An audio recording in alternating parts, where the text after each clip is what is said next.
Hey, Iyo.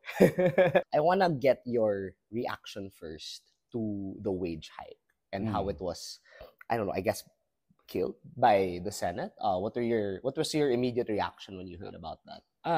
Of course, talagang sinayang nila ang 3 years na Mhm.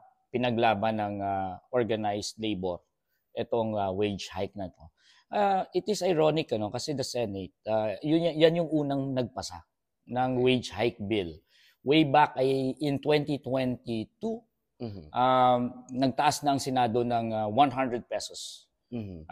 Tapos naghintay kami para sa House of Representatives and then we appeared before the House of Representatives Committee on Labor. Umabot kami ng 3 taon dyan. Mhm. I mean, nagdedebate kami, nakikipagdebate kami sa Employers Confederation of the Philippines, other employers groups, even the NEDA, the wage boards.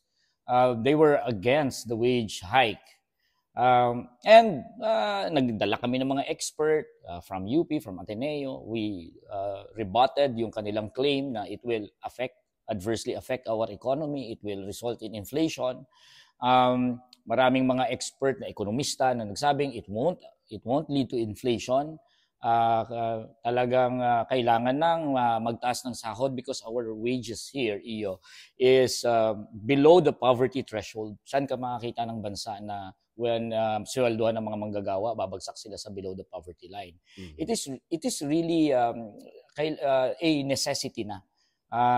Kasi, siyempre, alangan naman ng gutumin natin ang mga manggagawa natin, ano, na ito pa ay nasa context ng pataas ang cost of living. Mhm. So 3 years namin nakipagbakbakan kami.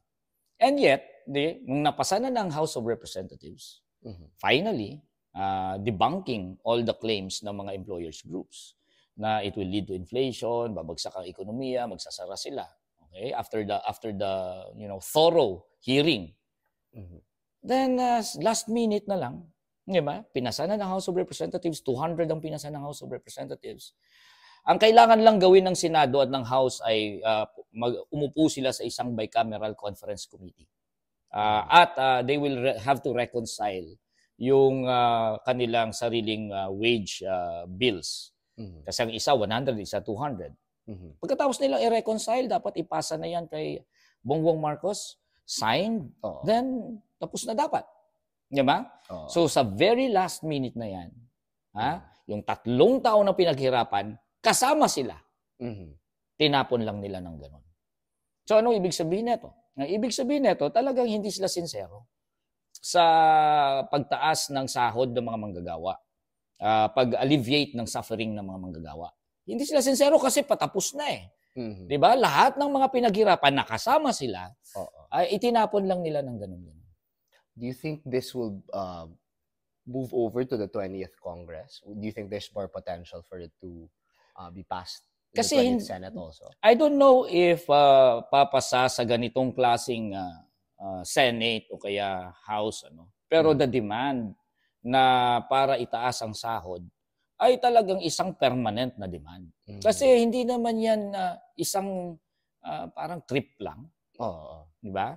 It is really tied to the necessity na kailangan natin na itaas ang sahod dahil ang taas na ng cost of living. Oo. Like the cost of living will amount to around 1,200 pesos Oo. to 1,615 pesos. Mhm. Or even, sabihin na natin, i-average natin yan to 1,500 pesos, depending kung anong computation ang gagamitin mo. Mhm. And ang sahod ay 645, pinakamataas sa NCR. Others will be 400, 500, may iba pa nga mga 300 plus. So saan mo naman nahanapin, saan nahanapin ng mga manggagawa ang pampuno dun sa kulang? So talagang may pressure pa rin because of the circumstances.